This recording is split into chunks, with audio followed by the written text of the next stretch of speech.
OSCE mediators visited Baku after discussions in Yerevan and Vienna to discuss Nagorno-Karabakh conflict settlement. President Ilham Aliyev received Minsk Group co-chairs.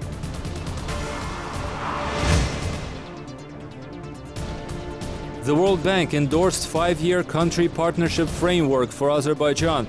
The report highlights Azerbaijan's remarkable progress over the past decade.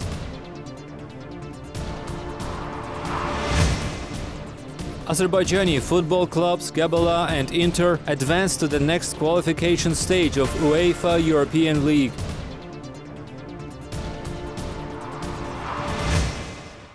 The co-chairs of the OSCE Minsk Group, mediating peace talks on the Armenian-Azerbaijani Nagorno-Karabakh conflict, visited Baku after having discussions in Yerevan and Vienna to discuss the conflict settlement. President Ilham Aliyev received co-chairs James Warlick, Igor Popov and Pierre André, as well as personal representative of the OSCE chairperson in office, Andrzej Kasprzyk. According to the report of the President's press office, the sides discussed the current state and prospects of the peace talks to settle the Nagorno-Karabakh conflict. During the OSCE Minsk Group co-chairs' visit to the region, an issue was raised on the importance of the Nagorno-Karabakh conflict, sides continuing to respect the ceasefire and avoid violence. The Minsk Group U.S. co-chair, James Warlick, told the press briefing organized at the U.S. Embassy in Baku later in the day. Warlick added that the possibility of a meeting between the presidents of Azerbaijan and Armenia later this year was being discussed. The co-chair also said the past several months have been a period of relative tranquility.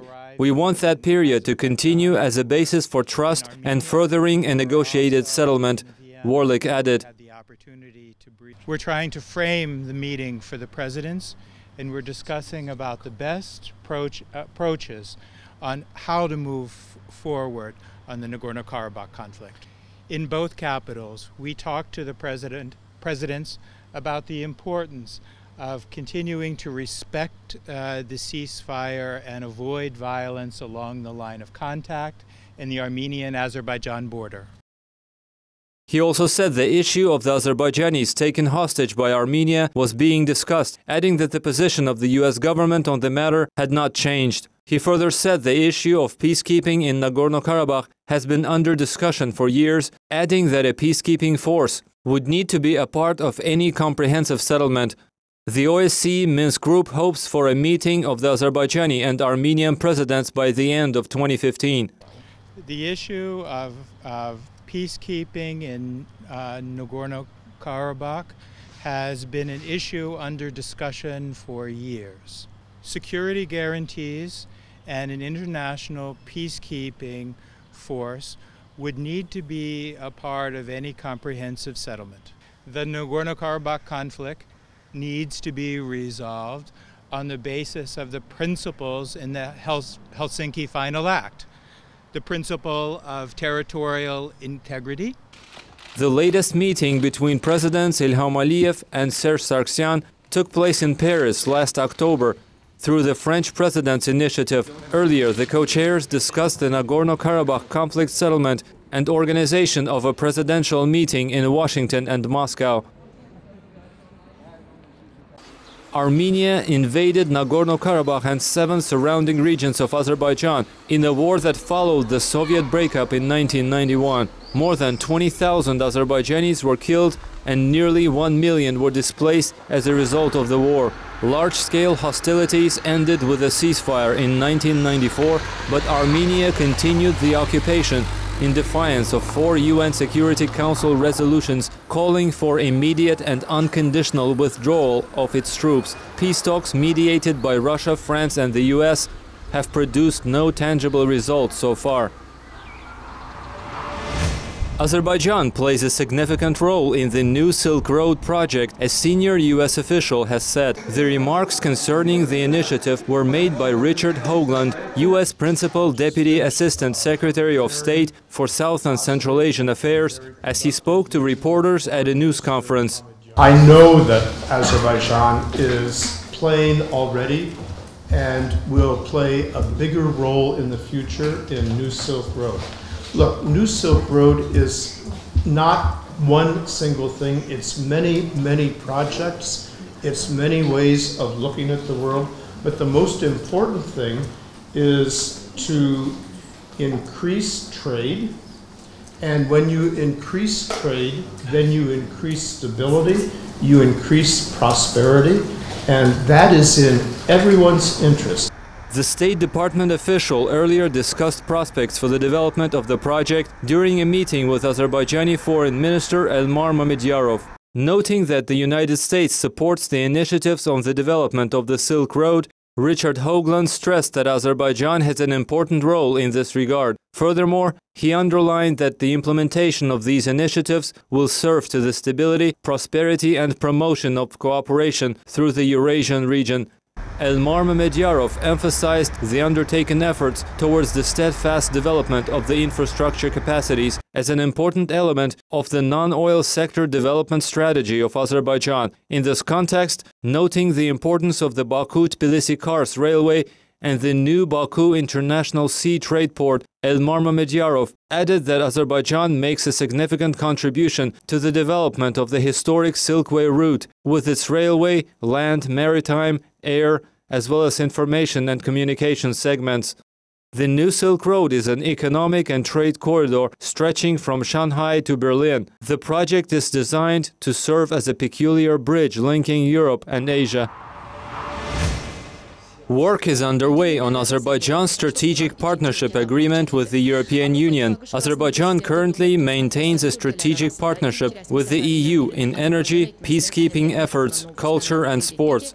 Novruz Mammadov, deputy head of Azerbaijan's presidential administration, chief of the administration's foreign relations department, was quoted as saying at a news conference. Mr. Mammadov told reporters that European Council President Donald Tusk's visit to Azerbaijan was one of the very significant events, both for Azerbaijan and the Europe-Azerbaijan relations. Tusk had openly said that for the European Union, Azerbaijan is a truly reliable and strategic partner. The presidential administration official said Azerbaijan is cooperating with the EU and European countries at the strategic partnership level.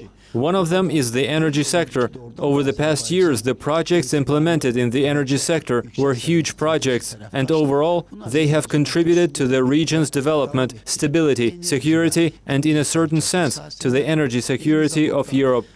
Mammadov also stressed Azerbaijan's joint efforts with the EU in effectively combating terrorism. On the other hand, he said Azerbaijan is collaborating with European institutions in peacemaking in different parts of the world. The country is also closely cooperating with the EU in the political and cultural fields.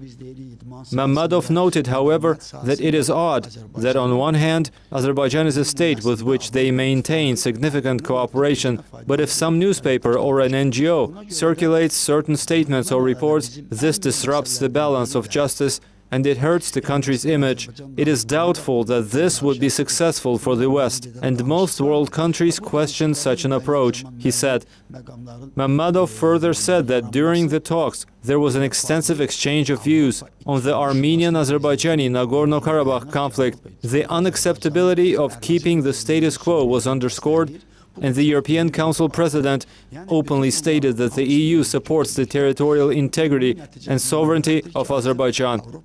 We have come a long way to get such a legal assessment. This shows what a great importance the European Council attaches to its cooperation with Azerbaijan, Mammadov said. The World Bank Group's Board of Executive Directors today discussed and endorsed the 2015-2020 Country Partnership Framework for Azerbaijan. This represents a 5-year joint strategy of the World Bank Group, comprising the International Bank for Reconstruction and Development, International Finance Corporation, and Multilateral Investment Guarantee Agency.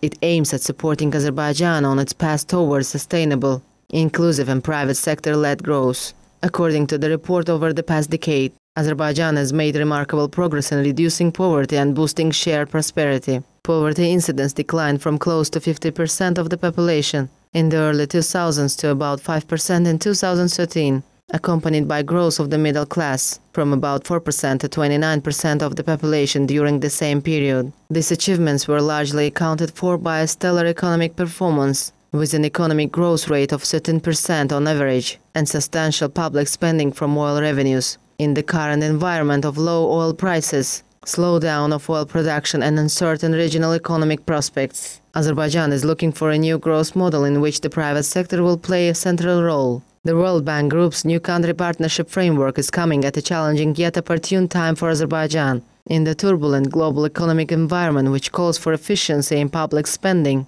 and for a new model of growth, the CPF will help Azerbaijan maintain and enhance its achievements on the twin goals and strengthen the country's resilience to external shocks, said Henry Kirali, World Bank Group Regional Director. We are committed to helping Azerbaijan's private sector create new jobs and contribute to growth. IFC's investments and advisory services in the financial sector will remain a strategic priority, helping to increase access to finance for businesses across the country. We will also help reduce regulatory barriers for businesses and support the government to leverage public-private infrastructure finance mechanisms, said Jan van Bilsen, IFC Regional Manager for the South Caucasus. Azerbaijan joined the World Bank in 1992 and IFC in 1995. The World Bank commitments to the country over the last 2 decades have totaled over $3 billion. The current World Bank investment portfolio in Azerbaijan includes 16 projects with a total commitment of $2 billion. Since 1995, IFC has invested more than $365 million in 54 long-term finance projects and mobilized $74 million from other lenders. IFC has also supported trade worth about $77 million through its trade finance program and implemented advisory projects focused on private sector development. Both Azerbaijani football clubs competing in the UEFA European League, Gabala and Inter, have advanced to the third qualification stage. The return match of the second qualification stage took place in Baku. Gabala, hosting Serbia's Čukarički team at the Baxel Arena, won with the 2-0 score.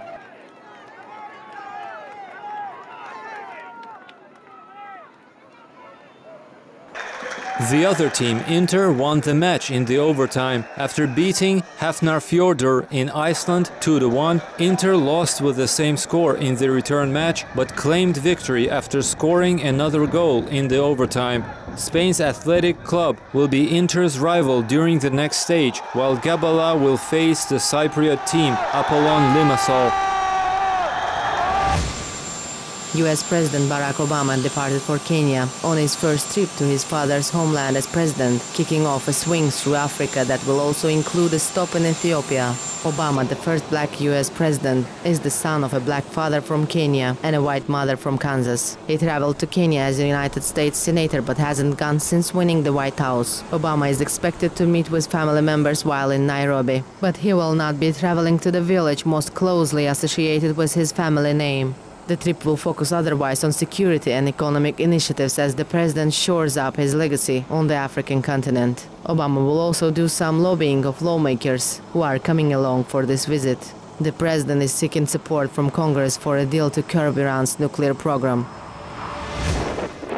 The White House on Thursday said US President Barack Obama and Turkish President Tayyip Erdogan discussed joint efforts to fight Islamic State militants, but a spokesman declined to say whether they reached a new agreement over the use of an air base in Incirlik. The Wall Street Journal reported on Thursday that Turkey has agreed to allow the US military to launch airstrikes against Islamic State militants from a US air base in Incirlik, citing defense officials. Local media in Turkey reported such an agreement had been finalized late Wednesday night, but Reuters could not confirm the report. Turkey, which confronts Islamic State militants directly across its southern border with Syria, has been a reluctant partner in the US-led coalition fighting the Islamist group. The United States Air Force has not been allowed to fly any bombing sorties against Islamic State from Incirlik base in southern Turkey, but it does use the airfield to launch drones. Ankara has refused to take a frontline role in military action against Islamic State and said only the author of Syrian President Bashar al-Assad, not just airstrikes on the radical Islamists, can bring peace. Turkey's stance has frustrated some of its NATO allies, including the United States, whose priority is fighting Islamic State rather than Assad. The allies have urged Turkey to do more to prevent its 900-kilometer Syrian border from being used as a conduit by foreign jihadists.